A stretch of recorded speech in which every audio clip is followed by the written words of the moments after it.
All right. Good morning. We're Good live. morning. We're one day. We're one Dave short. Dave's out for today. Oh, okay. He Well, said he had a. shoot. He said he had a scheduling conflict. If I was getting paid $950 a session, I'd have conflict too. Yeah, me too. Instead of Dave, we've replaced Dave with a special guest. Today, Sydney Sweeney. Sydney Sweeney is joining us from. Well, she's lounging around in jeans. I guess we wanted to lead with this because we realized we forgot to talk about it last time. Yeah, for sure. I don't know if you have a chance. If you look for Mike Rowe, Mike Rowe did a jeans commercial like many years ago. Um, and surprisingly, there was no upset fans talking about it. What? Wait a minute. Was it similar to this one? Was this what Mike Rowe was looking like?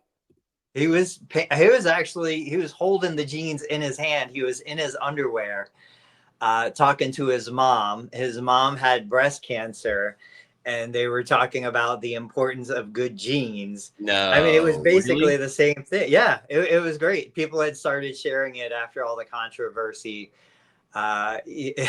It was, I mean, it's hilarious. I don't know if you remember this, Jimmy. I still think you remind me so much of Mike Rowe. The tone of your voice, the inflections, the topics, the way you approach things. If I just listen to you and Mike talking, it's virtually indistinguishable in my head. There's Mike Rowe and his mom in his underwear with great jeans. Yeah. So there was no talk about eugenics when it comes to this. There is no controversy. Put Sydney Sweeney in her underwear holding her jeans and forget it. The internet will explode. Yeah, I mean, this was done on purpose. I think what happened afterwards was not an accident, obviously. I think people have certain buttons that can be pushed, and that's what marketing can do. I shouldn't say that's what marketing does. It's not the only thing that marketing does. I think it's something that marketing can do. And they knew exactly what was going to happen as soon as they started talking about great jeans. I thought it was well written. I thought it was well executed. I thought it did exactly. I think it did more than what they thought it would do, in my opinion. And Tony's frozen. In terms of Mike Rowe, I do always love Mike Rowe's approach because Mike Rowe tells a story. If you've listened to his podcast, That's the Way I Heard It. He writes, or he at least wrote, every one of those episodes by hand himself. And I think he has a producer that might help a little bit. But I think the reason Mike Rowe and That's the Way I Heard It, that's how I heard it, his podcast, is he goes after the person first. And I think he's done with his TV show Dirty Jobs. And I know the show's about dirty jobs, but I think the success that Mike Rowe's work has had two different ways is because he didn't focus on jobs, or he focused on the people doing those jobs, which I think is a different approach, which is probably something I did in the beginning, the first 1,000 episodes of my podcast. And I think maybe I've gotten away from it just a little bit. As Tony comes back in. I'm not sure if you heard what I just said. Sorry about that. I don't know what happened. That's all right. I was talking about why say it again. I was talking about why I think Mike Rowe is successful. I think his voice helps. I think his timing helps. I think those are nice. But I think he focuses on telling the story of people. As much as his TV show is called Dirty Jobs and was about jobs, the jobs were interesting. The jobs were a vehicle to get you to meet a couple of people. I mean, I think every episode, right, he had the same line where he's like, meet Steve. Steve and me are going to go out to the farm at 4:00 in the morning and whatever. And it really was about Steve. It was about putting himself in a vulnerable position, even though Mike's a pretty tough guy and he sort of knows some stuff. He always defaults to the person that he's with as the expert, because they are. And I think they delivered an anti-produced show. It was very unproduced. It was like, we want to tell the story and nothing else. They could have had CGI graphics. They could have had all this fancy stuff. And literally they stripped it down to, I love the behind the scenes stuff where you saw like Mike's microphone guy, like in waders up to his neck in swamp and holding the microphone over his head. And it was like, yeah, we could have done a whatever remote Bluetooth thing, but we got, We got Mark over here holding the microphone, you know, nipple deep in swamp water. I think I did a lot of that. I think actually in the last few years, the content and how I deliver it has changed. And I don't know if it's been a positive thing. I think I got away from people and stories and tried to be more tactical, more YouTube-y, where if you push play, nonstop content and nonstop information coming at you. I think there's enough people doing that. And I think maybe I don't know, maybe I lost my way a little bit. Well, I think it's part of the evolution. Like you go through this change when you're a novice, you know, go back to Bruce Lee, the famous quote, to a novice, a punch is just a punch, a kick is just a kick. To the expert, a punch is so much more than a punch. And then to the master, a punch is just a punch. Like we all go through that. And even for me, outside looking in, you know, I see your videos evolve. I see your content. I see you go from very raw, authentic to overproduced and then start to go back to just basic. And so with Mike Rowe, with that Sydney Sweeney commercial, whatever, like everything has intent. Everything has a purpose. When American Eagle put that ad out there, to our earlier point, they did it knowing that it's going to inflame a certain population. That's the whole point. But the population that it inflames is not the population that's going to buy their jeans. And I don't think they necessarily could have planned how big it.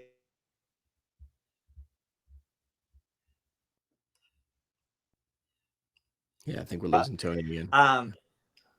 You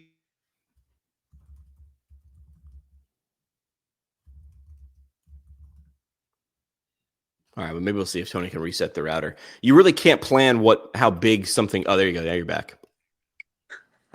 I don't know. Shoot. Let me try one more thing. You keep going. Yeah, you can't. I'll finish your thought with my second half of the thought, and maybe it's the same, which is you're really never able to predict what the audience is going to do, how big, if they're going to latch onto an idea or if they're going to reject the idea, or in this case, rejecting the idea or disliking the idea was sort of the aim. But you risk a lot by putting it out there. Like this, if this didn't catch on, if people didn't hate it, it would have just been a blonde girl in a bunch of denim. I don't think they were going to miss here. I think nobody would have seen it. Right. Nobody would have seen it. If it didn't catch on, who cares? Like it's just another piece of content that missed the mark. Right. I mean, I was taught that, which is if you do something stupid and no one watches, no one watched you fail. So what's the problem? Yeah. Yeah. I don't know if you guys heard it, if I lost the connection, but I was just saying, like, over the last month, my Facebook, I had been publishing like 100 posts in a month, 4 or 5 a day sometimes, and 2 caught fire. 2 reached over 1 million views. You know, I had no idea these were posts that I had shared before that didn't do anything. It was just the right time, the right place, the right piece of content. We just can't be afraid to like put that stuff out there and see what happens. Yeah. I think we're in an age of curated content where, especially brands, right? Social media started off with nitwits and their phone winging it. Someone's trying to bring back, remember the company Vine, like the 8-second videos? That was the limitation, which in the beginning sounded ridiculous. But the more limits you typically put on something, the more creative someone has to be, right? Like that's it. Like stand-up comedy is different than a movie for time and for props and all those different things. So I think the limitations, when you put things in a box, it actually gets more creative. I did an internship at K-Rock in New York where Howard Stern was. When he went from FM radio, where he had all these rules and limitations, to XM in the beginning, where there was, you know, nothing. He famously could say anything he wanted. I think he got worse until he found his footing, until he realized dropping F-bombs wasn't the thing he was missing for however many years. It was cute, right? It's like talk to a 9-year-old when they start learning bad words and they start saying them when there are no adults around. They don't use them right? Like, and you can tell it's like a 9-year-old wearing an adult's shoes. It's like, yeah, those are shoes, but they don't fit right. Like you're not doing that right. So I think this tool of social media, brands took it and tried to polish the hell out of it. Remember, there was like, I don't know, well, maybe you weren't using Instagram this much, but there was a whole big thing about what your what your feed looked like. Like when you went to Tony's page and you looked at all the posts, people were like, well, I like every other one to be black and white and every other one to be color because people pay attention to that. I go, no one pays attention to that. You pay attention to that. People who think other people pay attention to that pay attention to that. What people care about is, am I going to be entertained, educated, not bored for the next 2 to 3 seconds? If the answer is maybe, I might stick around for another 2 to 3 seconds. It was not the aesthetic, but brands will try to see it from that point of view and try to make everything perfect. So there's many brands that would never, ever, ever produce 100 pieces of content to hope 2 would hit. You'd never get that past committee. I've been in those rooms. They want everyone to hit and go viral. And I'm like, that is the surest way to say nothing's going viral. And ironically, like that's, as therapists, even in the clinic, we want things to be categorized and we want it to be real clean and we want the formula, because if I follow the formula, it's going to work every time. And you just can't. It doesn't. We're in an organic environment, whether we're talking about patient care and somebody has shoulder pain, or we're talking about media and we're putting out videos. You just have to put that stuff out there and see what works. There is no formula behind it. And I've never been more convinced than I am today, doing this stuff for over a decade. Like anybody who tells me this is what you do, they just don't know. They don't understand the way it works. Back to Mike Rowe real quick.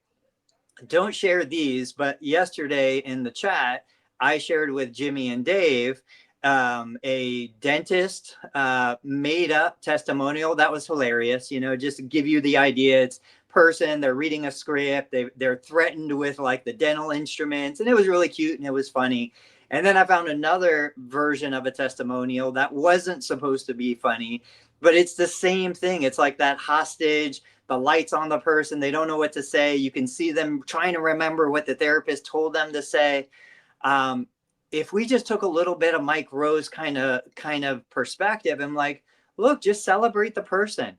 When I share Don or Dale or any of my people, I'm not using them to make me sound great.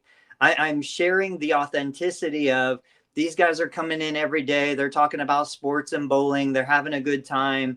The quality of the therapy doesn't matter. What matters is these are the kind of people you want to be around. And if you want to be around these kinds of people, come down to Total Therapy Solutions. That's the message in the background. Yeah, the worst thing to do if Tony had like 12 pieces of equipment and lights, and he was going to mic them up and do everything like totally crazy and run a microphone up their shirt. Now, okay, sit still. Like a lot of your videos are moving because people move, because this is supposed to be about movement. But put me against a blank wall, sit me in an awkward chair, tell me to look right here, but look natural, act natural is the quickest way to get the worst possible content ever. Absolutely. So yesterday I shared a post that just was a rundown on some of the financials, because I know a lot of us are struggling with reimbursement. We're struggling with cash flow. Like, how do we make this work? Sarah Lyons, OT, I think she founded OT Potential. She shared a chart. I didn't send you the chart where it showed like the decline of reimbursement on an inflation adjusted basis. I think she went back to 2002. I ran numbers from 2012. And if you just look on an absolute value basis, so the actual numbers, we're down about 6% between 2012 and 2025. But corrected for inflation, we're down about 34%. We are making 34% less today than we did a decade ago or more. So, we can have conversations about how and why and what the deal is. I went out. Yeah, that's a great graphic. We have permission to share it. She put these numbers together. And what I thought was interesting, and I'd like to get your perspective, Jimmy, she said in the post, it was a LinkedIn post, she's been reluctant to share this graphic. And I was like, why? This is going to, if anything, I think it's going to encourage, motivate, excite private practice owners to be like, okay, this is the reality we're facing. And the fact that she was reluctant to share it, I think the reason, my estimate is, she knows that therapists don't want to face reality. We don't want to look at the situation for what it is. It's just like my patient who's in his 50s. He comes into the clinic, he's gained 20 pounds, he's out of shape. He used to be a college athlete. Now, he's struggling with everything. He doesn't want to get on the scale. He doesn't want to be tested. He doesn't want to see how much he is lost or declined. It's the person who doesn't want to look at their 401k. It's the person who doesn't want to look at their blood work. Like, we are living in denial, and I think we know that. What are your thoughts on something like this? When you see this, so many conversations come to mind, right? Where's the APTA? How come they're not helping us? Well, you got other professions who use these codes too. These are codes, right? Am I reading this correctly? These are the CPT code decline. These are reimbursement values to CPT codes, right? So this is happening no matter who uses the code. So this is not profession agnostic. Now I understand, like, we use these codes a lot, so this is going to affect us a lot. You look at now, I would love to see, in addition to this, which would be the cost of education over the same time frame, because I think I grabbed that exact, looking at the cost of education. Of course, it was a mirror opposite of what we see there.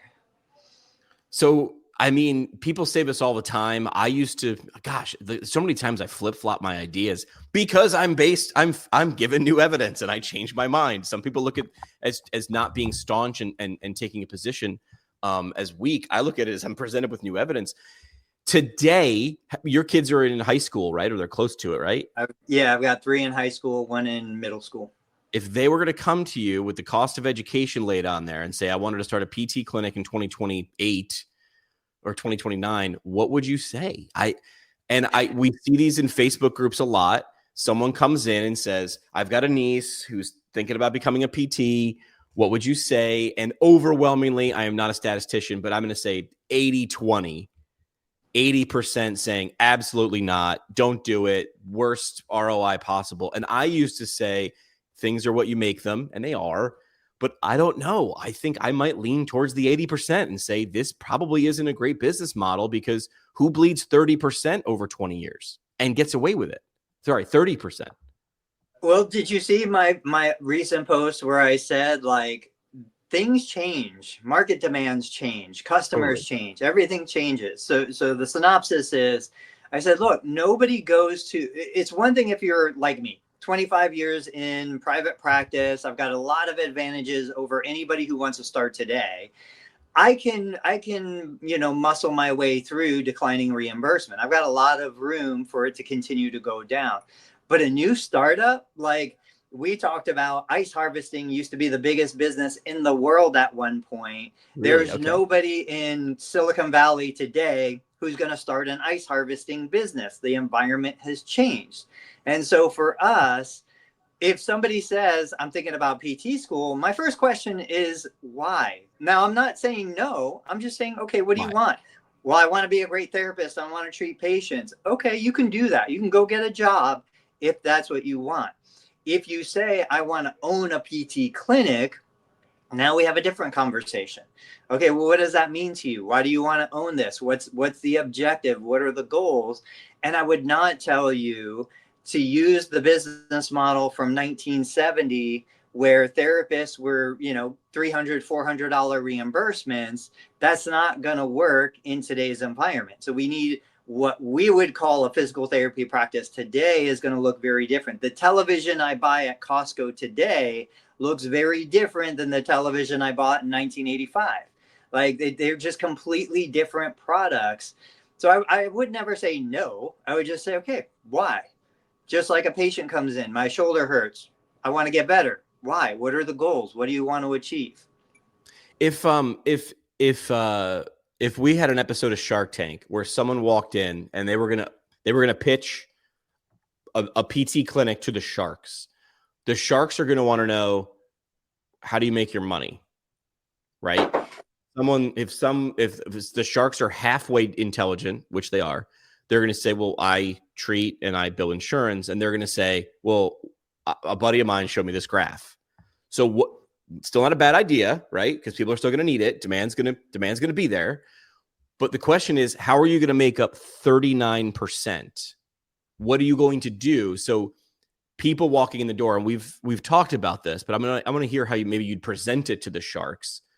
What would you say to them when you're like, yes, 30 years ago, reimbursement was fantastic, and you could exchange time for money and do this?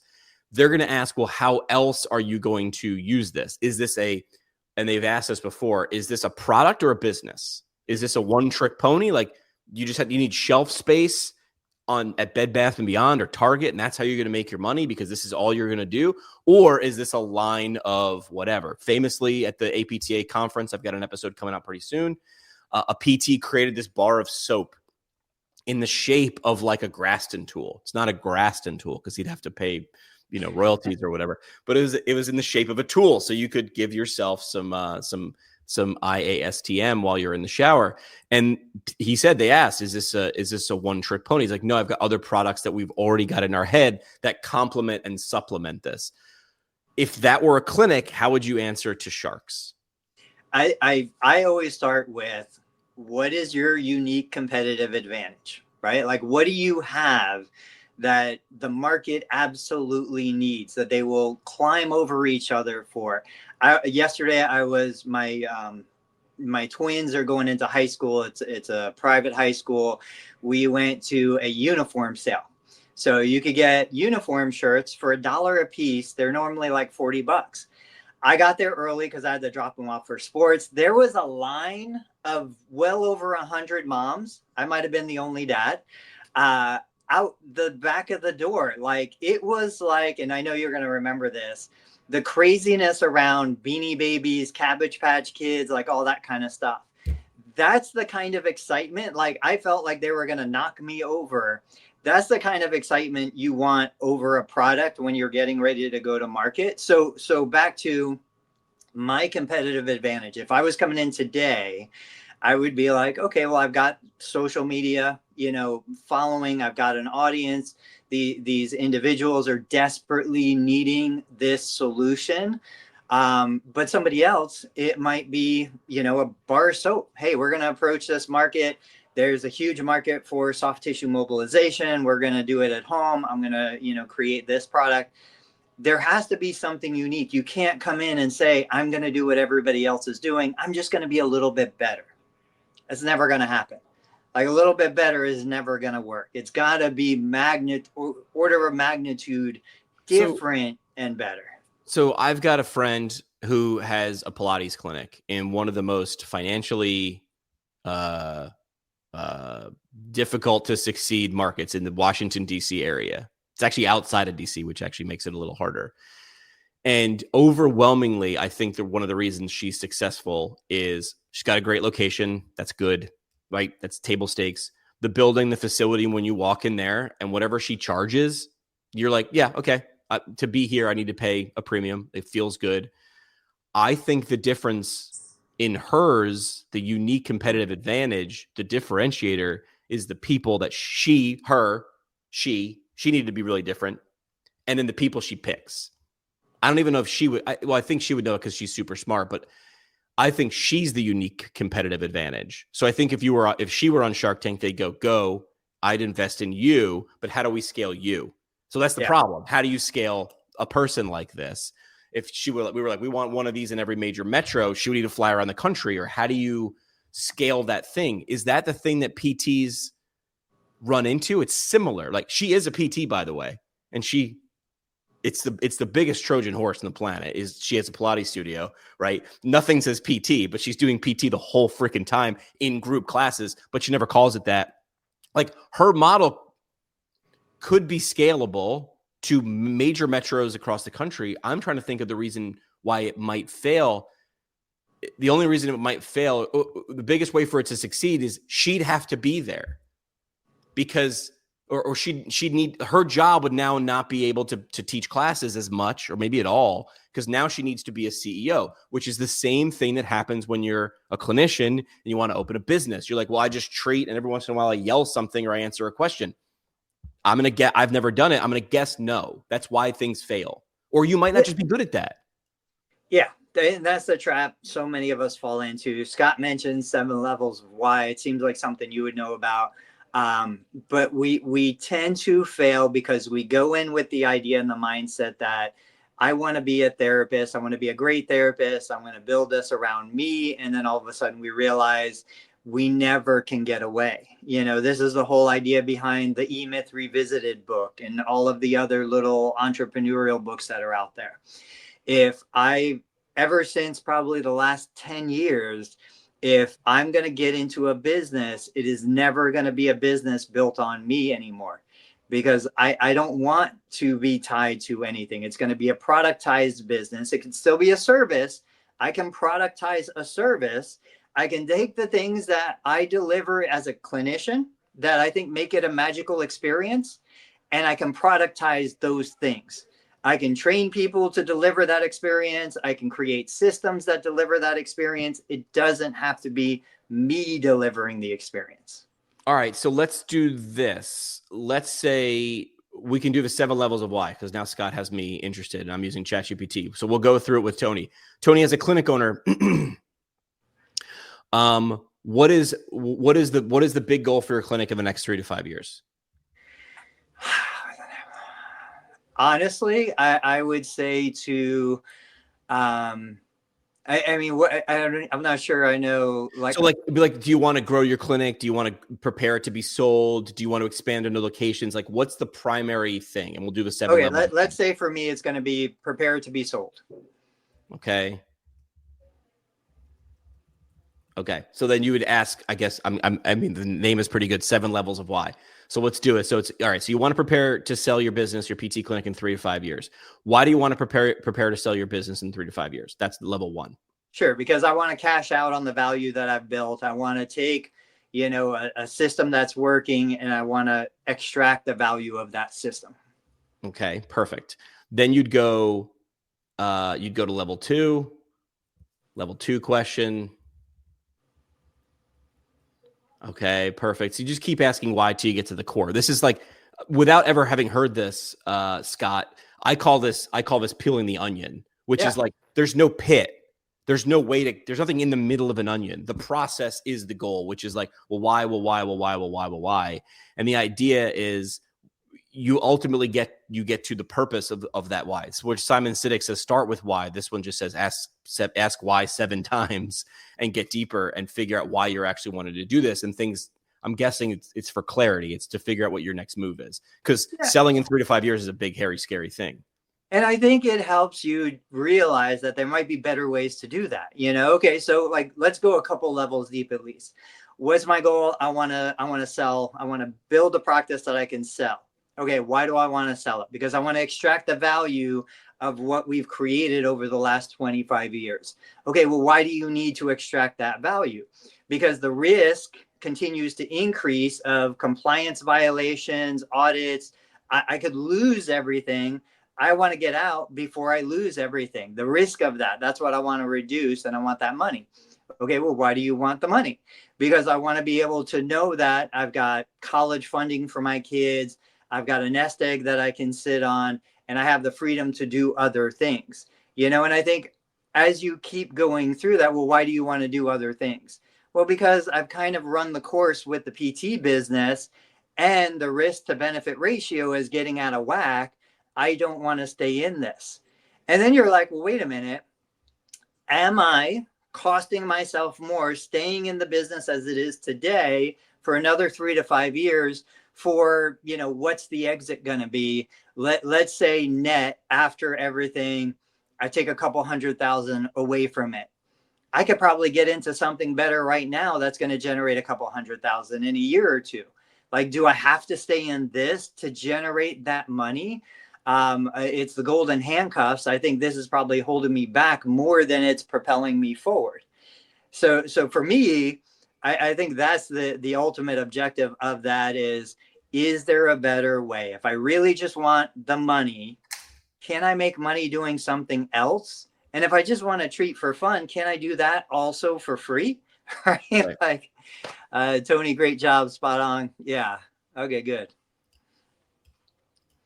Well, it'll help you guide your next decision. Well, why do you want to do that? Well, why do you want to do that? Because sometimes we get locked in, well, that's the only way to get there. It's like, right. Is it? Because it feels like, this goes back to like I forget the guy's name now, the negotiator guy, Chris Voss. Sounds like, it feels like, why do you want to do that? Right? Chris Voss uses it to get a bank robber to actually come out. It's like, dude, you're surrounded. I want a helicopter. Why? I want to fly away. Where do you think, where are you going? Why do you want to fly away? Well, I want to get out of here because this is scary. Okay, well, I can get you out of there because I can get you out safely. Helicopter's probably not going to do it. Right? Like, so you get to that ultimate route. This was famous in the movie Inception. Are you a movie guy? I don't know if we were talking. So Inception essentially is like this weird movie where you can like enter someone's dreams. So you enter their dream and you can plant an idea. Because the idea is, if I come to your house and I have a gun in my hand and I go, Tony, give me all your money, I'm going to get it, but there's a risk that I get caught, yada, yada. The idea here is you can get into someone's dream, plant an idea as a dream, and then they do the thing for you. So they were trying to get this guy to break up his father's company because they wanted to do a hostile takeover. The guy who hired this Leonardo DiCaprio's dream team or whatever to go in there. And they said it has to be his idea. So they went even deeper than a business idea or a strategy idea. It was about his emotion to his dad. That was the idea, is like, show your dad that you are worth something by doing the smart move and break up the company. So you have to sort of get to that Inception idea. We know this. When you want to manipulate a kid into going to bed early, or an adult into doing a decision, you make it their idea. And that's the magic. That's why I tell people all the time, listen, I make suggestions, you make decisions. But if I keep asking, why do you want to do that? Or why, eventually you're going to walk into your own idea. And then I'm either a good idea or I'm not. But you're going to make that decision. I'm not going to pressure you into it. Can you pull up that screenshot? And, we'll continue this idea. So when you look at, and I just did this yesterday again, or the day before, you look at U.S. Physical Therapy financial reports, their 2024 annual numbers, they're at about 59%, almost 60% of revenue goes to salaries and related costs. About 20%, I want to say 20, goes to like overhead and operations, rents, things like that. And then you break it down from there. Their net, let's just say like 12% goes to management costs, and then the rest goes to profit. But when you look at the numbers that Jimmy's going to pull up here in a minute, I was doing, in 2023, I was doing about double what you're going to see now. So are you getting it? No. What am I looking up? Oh, sorry. No, I sent you in the chat. Oh, you did? Okay. I'll look it up. The money that I'm making from like courses and YouTube. Yeah, I've got that right here. Yeah. Okay, so it's kind of hard to see. I'll just read the numbers off real quick. The biggest revenue driver right now is courses, $41,000 over the last 12 months. YouTube, for one YouTube channel, this is the Total Knee channel, 11,500 over the last 12 months. Amazon influencer, about 9,000 over the last 12 months. And the newest monetization came from Facebook business page, about 1,600, but that just started in April of this year. So if we do a little quick math, we're looking at about $60,000. The thing with this is, and I always go back to this, if I was running, a clinic, which I do, and I'm running a 15% profit margin, we look at how much revenue would I need to generate to create $60,000 a year in profit after expenses. And whatever that number is, I'm not going to do the math. The idea is I'm doing that right now on the side. Like, I'm generating $60,000. A couple of years ago, I was $120,000. Now, Amazon got cut in half. My digital content, my digital products got cut in half. YouTube's been about the same the whole time. So there's going to be ebbs and flows there. But my point being is, people always ask, how much extra time does it take you to make that money? It doesn't really take me much. Like, I record all my videos during patient care time. I do a couple things on the side. I teach my Medicare course, which is like 9 hours a month of teaching time, but it's not that much. And when you say there's no audit risk, there's no HIPAA privacy risk, Nobody's going to come back in 2 years and ask to see my books and take money away if they think I didn't document things correctly. The risk to benefit is just through the roof.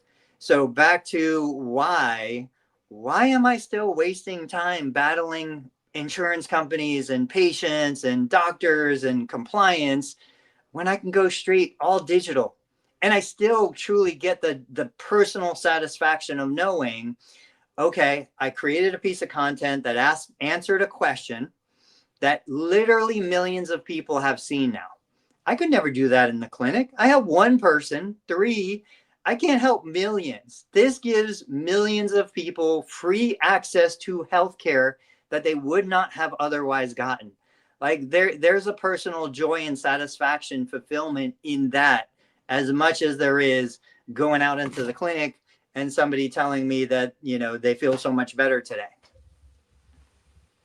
So what happens in the profession 5 years from now? Like, the people who won't adapt will ride this down until they can't cover their payroll and more and their overhead, right? I mean, this is going to force people, when the sea levels start rising, the people who are living in the mountains are going to go, well, I'm not wet. And the people who bought boats are going to float. So what does this say? Is this adapt or die moment? I'm going to say just like TVs, right? Again, the TV analogy. A 1985 TV looks very different than a 2025 TV. When I look at that, and I've had this conversation with, people in high places, I'm like, look, basically what my business looks like today, I could not come into this market. I would not come into this market today. So we eliminate all the private practice owners. We eliminate all the small providers. Everybody with any level of expertise gets out of Medicare reimbursement, third-party reimbursement in general. All of that migrates into hospital-based outpatient, university-based centers. Like, those are the ones that are getting the government money on top of the Medicare reimbursement. They're the ones that could afford it. And truthfully, I go back to, if I just want to be a great therapist, I want to be Scott and I want to work to the highest of my capacity, I don't want to think about marketing and management and hiring and firing and, buying supplies and restocking toilet paper. I want to put all of my mental energy into the patient that's in front of me. That is basically the ideal therapist to work for a hospital, work for a university, work for somebody with federal funding, with tax dollars beyond just the reimbursement dollars. So that's what I see happening. I see all of the private stuff going away. Those providers just move into different areas. If we still want to help people get better, we do it in different ways. If we still have the mandatory claim submission law and we still can't do covered services for Medicare beneficiaries, we just don't do covered services. We let the universities and the hospitals do that.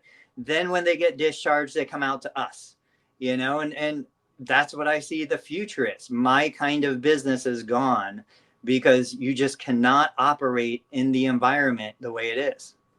You're going to tell this to so many people and they're going to listen only so much. Did you see the numbers from Hinge numbers came out yesterday? Did you see these? Yeah. I figure we'd be talking about these. I'm going to read them. You explain to me what they are. This is the best job ever. I say stuff and Tony does the explaining. We need Dave for this, but I'll do my best. Yeah, Dave, see, you guys see it differently. Hinge Health's first quarterly earnings, Q2 revenue grew 55% year over year to $139 million. What's that mean? So even just take this down, right? Eliminate 6 of the 7 zeros. Who has a business right now, small private practice, who's growing at a rate of 55%? Nobody has quarterly growth like that. These guys can do it. And we talked about this. I think it's public knowledge because they figured out a way to productize the service in a way the consumer, they don't care about other therapists. What does the consumer want? The consumer wants cheap access to musculoskeletal information. They productize it. One therapist can manage 700 patients. Not one therapist manages 7 patients. And because they did that, they're virtually, it's not doubling, but, you get the idea. Like, they're growing like crazy. Money coming in is accelerating faster than I could see any private practice doing. Okay, how about down the line? 33 million in free cash flow. Define how do you explain cash flow to an idiot like me? I don't want to try. Okay. Yeah. But what other things on this screen and these numbers make you say whether you'd buy, hold, or sell?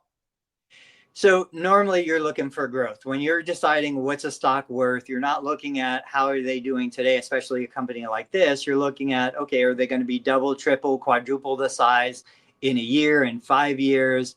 How big is the market ahead of them? How much space do they have? As I just mentioned, private practice is going away. That is market share that's available for Hinge and Sword and all of these guys. What you don't know, none of us know on the outside looking in, is, well, what's the management team like? How are they going to handle this? Do they have the infrastructure in place for growth? If I open a new business today and I have 3 therapists and 7 patients, I've got tons of capacity to grow, right? But if I open a practice today and I have 1 therapist and 7 patients, I don't have much growth left. It looks like I'm growing fast, but I don't have the infrastructure down the road to double and triple. So I don't know. It's a guessing game. I mean, this takes us, into a whole new world. But to me, I think we see where the money is going. We see the solution they created. A lot of therapists don't like that as an option. They don't like what Hinge does. They don't like what Sword does. I don't care what you like or what I like or what anyone likes. Right. It's what does the market want? And one of the things that really disturbs me more than anything, I screenshotted this comment. I made a post and I made it private because I didn't want anybody to see it, but I'm going to share it with you guys. Okay. Somebody on the LinkedIn, Sarah Lyons graph, somebody basically in the bottom of their comment said, it's unfair. As soon as I hear the word unfair, my radar goes up. It's unfair that supply and demand control value more than the actual value of the service. Like this, that's just this is somebody that's controlled ideologically and doesn't understand. It's like me saying it's unfair that fish can breathe underwater. It has nothing to do with fairness. This is the way it is. And so I go back to there's a lot of, you call it the, what do you call it? The something gene, the free, Peace Corps. Yeah, Peace Corps gene. I don't know. I think if you want to be like that, and that's fine. I appreciate you. We need people like you. Go work for a hospital. Go work for government. Go do something that you don't have to worry about the value you create, and you can just make the money that you want to make. Everybody else who wants to be creative and build something and struggle and fight and claw your way to success, those are the ones that are going to do well in private practice. Yeah. Going back to what you said about multiplication of being able to answer one question 1 million times. There's no way you can answer a question about post-knee surgery 1 million times in clinic, but you can do it with one video. So I did some statistical analysis. This is not in-depth statistical analysis, but I took the stats from my podcast over we're coming up on 10 years. 10 years I've been doing this ridiculous podcast. So some quick math, right? Total downloads is 5.2 million.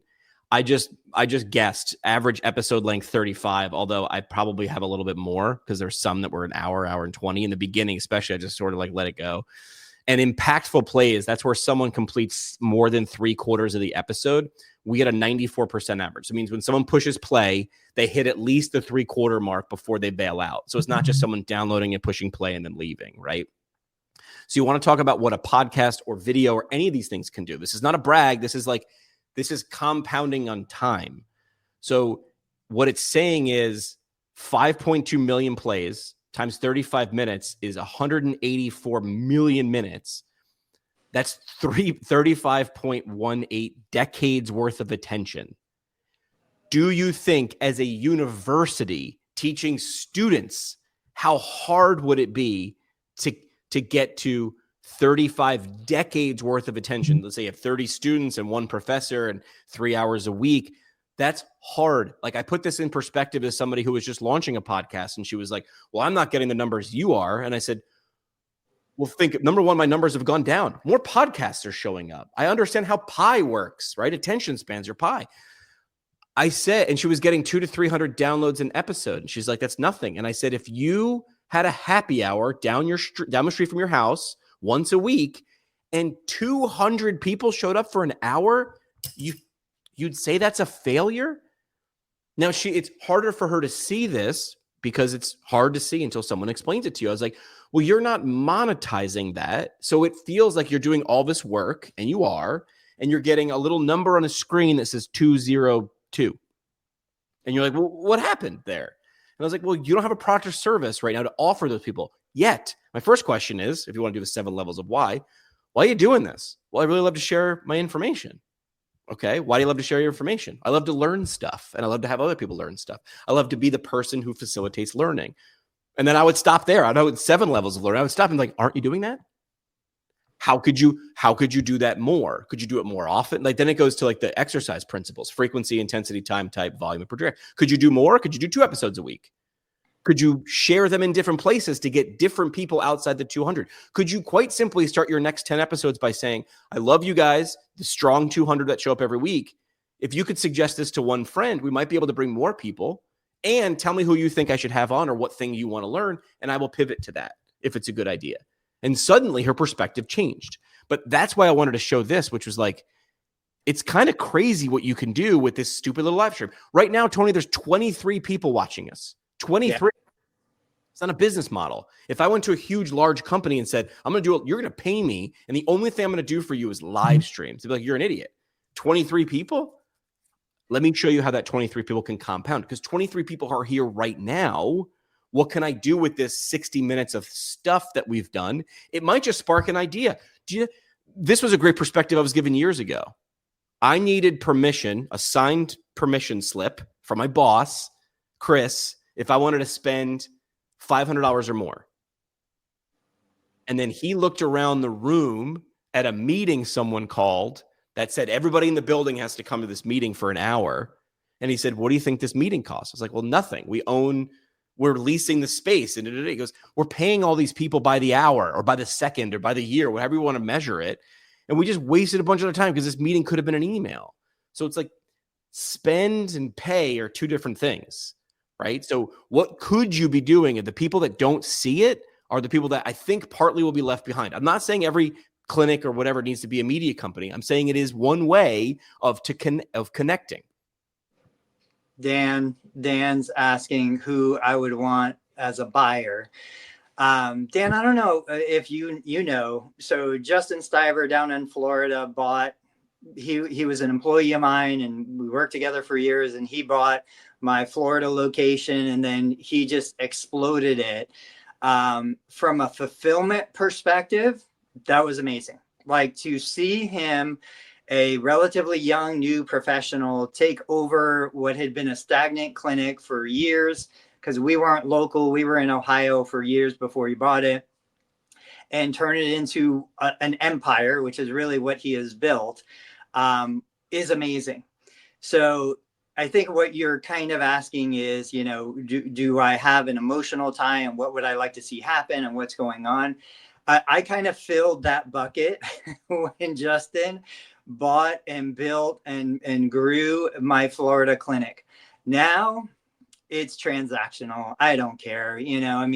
We have an amazing community. We've been here since 2006. The people come, their family, their neighbors, their friends.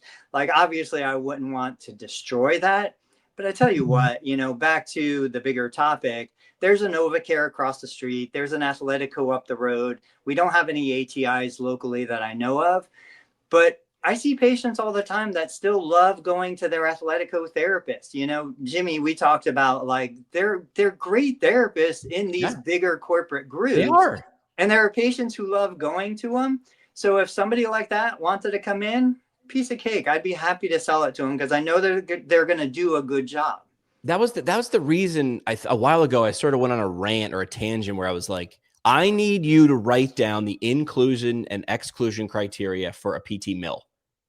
Right. And no one can do it, right? And it was on purpose. It was an exercise in futility, because I'm saying is like, then I need you to show me what a crappy PT looks like. No, and they're like, well, they do this. No.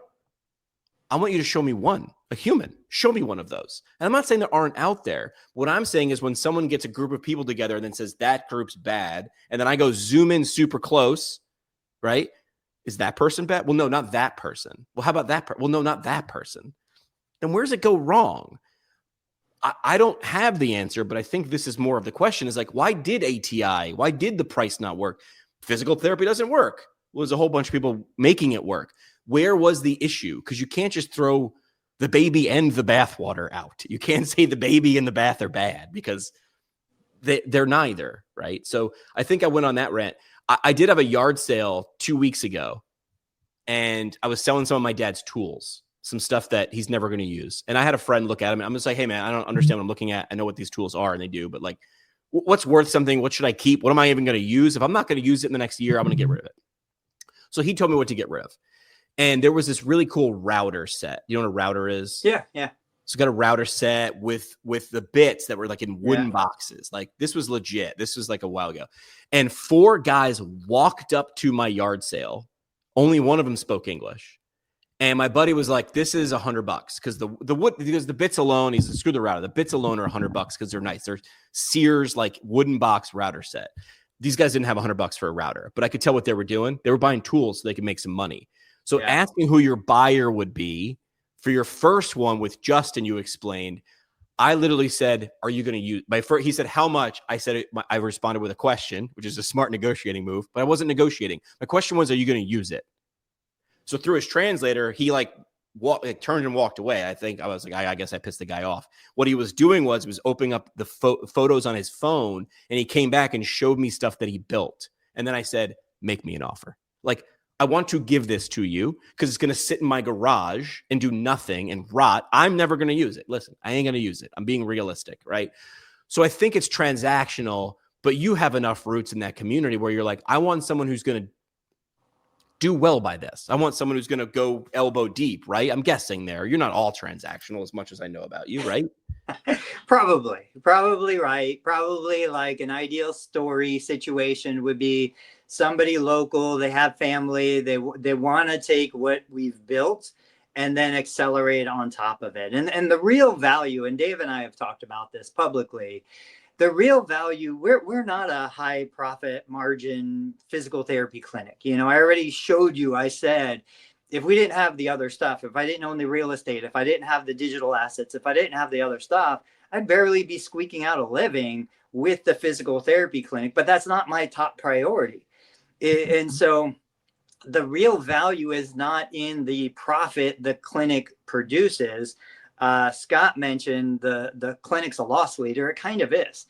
The value to a buyer coming in is we get, 30, 40 new referrals a month. We get patients that are coming for multiple episodes a year. We've got people, we don't spend any money on marketing because we've been here for so long. We've got a wellness program, a non-covered maintenance program that generates money month over month. So if somebody comes in and they're like, I want to be a great therapist, but I don't want to build out the infrastructure, that's what we sell. That's the value in something like this. Well, the crazy thing, and we could probably do an entire episode on this, is someone told me, or I read somewhere, that Hilton doesn't actually run or own a hotel. You essentially license the infrastructure. Like, we'll give you the Hilton way and you can and the name, and then we get a cut of that.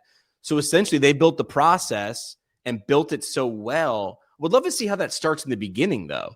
Hi, I'm Conrad Hilton. I got a great process. Just trust me. I'm going to sell it to you. You're going to run this hotel. They must have started with a few to prove out the concept. Sure. But then they're like, hey, what business are we actually in? It's not handing keys out or cleaning beds. It's processizing, right? Like I told this story before, which is when I was in college, I was like, I want to own a bar when I graduate from college. And my uncle let me work in his bar for a summer. At the end of the summer, he goes, what are you thinking? I go, I want to go to bars. I want to go work somewhere else. I want to come here and hang out, get the thing that I get from bars, which isn't alcohol or food, it's vibe. Also, the alcohol and food come later. But is that where ATI is failing? I don't know. Like, because ATI tries to do both, right? They're like, we're gonna infrastructure this and we're gonna run it. I don't know, but something's wrong, and it's not just no offense, but it's not just ATI. Like, they were just the one everybody got to point and look at and say, see, big doesn't mean better. I get it, but better means better, and better at scale should be better. But it's simple to say and easy and not easy to do. Yeah. It's just those companies at that size, it's just so hard to really understand all of the aspects and components. And there are so many hidden elements that we can't necessarily put a finger on. Let's wrap it up. Let's think also, about what do you think this does when you're that big? Right? That's even bigger. Like, the bigger you are, the harder you fall and the faster you fall. Maybe the canary in the coal mine, right? Yeah. And we see legacy companies. ATI has been around for 20 years. I forget. I saw the original start date, but it's like Kodak had the original digital camera and didn't do anything with it because they were a film company. We've seen this story too many times, but now with AI coming out, AI first business models coming out, like Access. One of the things that I mentioned, or I meant to say, was we build businesses based on ourselves. I am a good physical therapist. I'm going to deliver a great experience. I've got patients who want to see me, but that's not scalable. Well, now it is, because now I can have an AI model that looks like me, sounds like me, thinks better than me, never has a sick day, never has a frustrated day, never gets into a fight with their kids before work. That AI model can clone me 1,000,000 times. Now, for the first time in history, we can actually clone digital versions of ourselves that are probably better than the real version, in a lot of ways. So that's where I see things going. I do think Hinge and Sword and those guys are a transition to the future. I don't think they are the future. They're just kind of a stepping stone to it. So for me, obviously not investment advice, I would never invest in those companies, no matter how great they do right now, because I just think that where they are is a step to something else. And I don't know that they're going to get to something else. I think somebody else is going to come along and create that something else that it's going to be the future. Yeah. All right. That was my parting shot. That was your parting shot. My parting shot. Gosh, what did we talk about today? What did we talk about at the beginning? Sydney Sweeney. Say the thing. Say it on repeat. Right. Sydney Sweeney's got good genes. Outlandish, ridiculous. There's time and place too, because the same ad didn't do anything 15, 20 years ago. As you pointed out, I didn't even know this. Didn't go anywhere. That's a well-written ad. Micro has great genes. It really is. Yeah. So's this though. It's also good. So say the thing. And take a lot of shots. Tony mentioned 100 videos to get 2 to really pop. That 2% is pretty good, I guess, right? But you're talking about millions of something. You got to take a lot of shots. You got to take a lot of hacks in the batting cage before you hit a home run. Tony, have a good weekend. Follow everything that Tony does. Learn Medicare billing. You have a cohort going right now, don't you? Yeah. Zero to Paid is the course, but find PT Breakfast Club Tuesdays and Thursdays, mornings Eastern, 8:30. Check out Dave Kittle Show. Check out PT Pintcast, and we'll catch you guys next week. Thanks, Jimmy.